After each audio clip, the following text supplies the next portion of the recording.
Greetings, Dr. Bruger. This evening I will be discussing the initiative and referendum process in Arizona. I'd like to first begin my discussion by giving a simple definition of the two key terms for this video: initiative and referendum. Initiatives and referendums are powers reserved to the voters to enable them by petition to propose or repeal legislation or to remove an elected official from office. Initiative is a power reserved to the voters to propose legislation by petition that would enact, amend, or repeal a city charter or code provision. If the required numbers of signatures is obtained on a petition, the city council must either adopt the proposed measure or refer it to the voters at a special election or the next regular election if within 6 months. If approved by voters, the measure becomes law. The City of Phoenix initiative petitions must be filed with the city clerk within 2 years of obtaining the petition serial number. A referendum is a direct process through which people can vote on a particular issue. The referendums can either be requested by the public or initiated by the government. The people can ask for a referendum through petitions. The petitions need to receive certain signatures for the government to initiate the referendum. The government can also choose to hold a referendum on an issue. Usually the people can respond with a simple yes or no to the question at hand. The side that receives the majority of the vote prevails. For clarity, referendum is a decision for the General Assembly to put a bill on the ballot. Initiative is when citizens get the signatures and make the decision to put it on the ballot to be voted on. Initiatives are created by the person or organization putting forth the initiative and must file these signatures with the Arizona Secretary of State's office at least 4 months before the next general election. If enough valid signatures are submitted, the proposed statutory or constitutional amendment will be placed on the next general election ballot. A yes vote is a vote for enacting the new law or constitutional amendment, while a no vote is a vote for retaining existing law.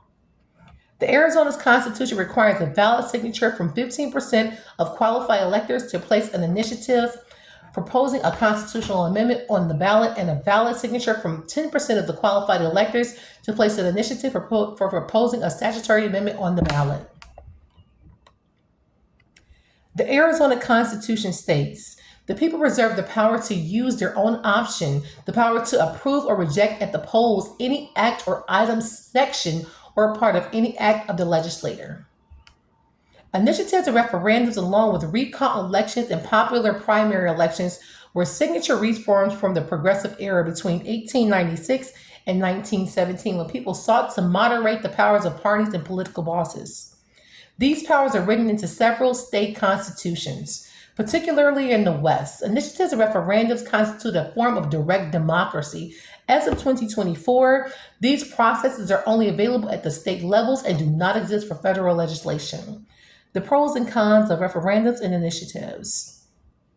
Supporters see referendums as a tool for putting power in the hands of the people, holding lawmakers accountable, and strengthening democracy. They can exchange productive discussions among people, getting citizens more involved in the decision-making process. More public awareness regarding politics leads to effective, although polarizing decisions.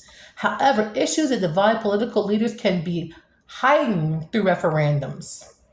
Referendums questions are typically yes or no choices, so there's little to no room for nuance. Referendums may split the population and polarize the country. The split may leave the losing side bitter, creating more unrest in society. The pros and cons for initiatives. Ballot initiatives allow citizens to make an active role in shaping their communities. They provide an opportunity for citizens to propose legislation and have their voices heard. Initiatives can be used to address important issues that might otherwise be ignored by lawmakers. Initiatives can serve as a way to hold lawmakers accountable.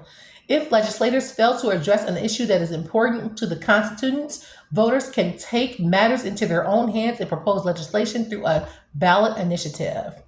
The cons of initiatives. Initiatives can be complex and difficult for voters to understand. The language used in the initiatives can be convoluted and confusing, making it difficult for voters to make informed decisions. Initiatives are often funded by special interest groups with their own agendas. These groups can use their financial resources to sway public opinion and push their own interests.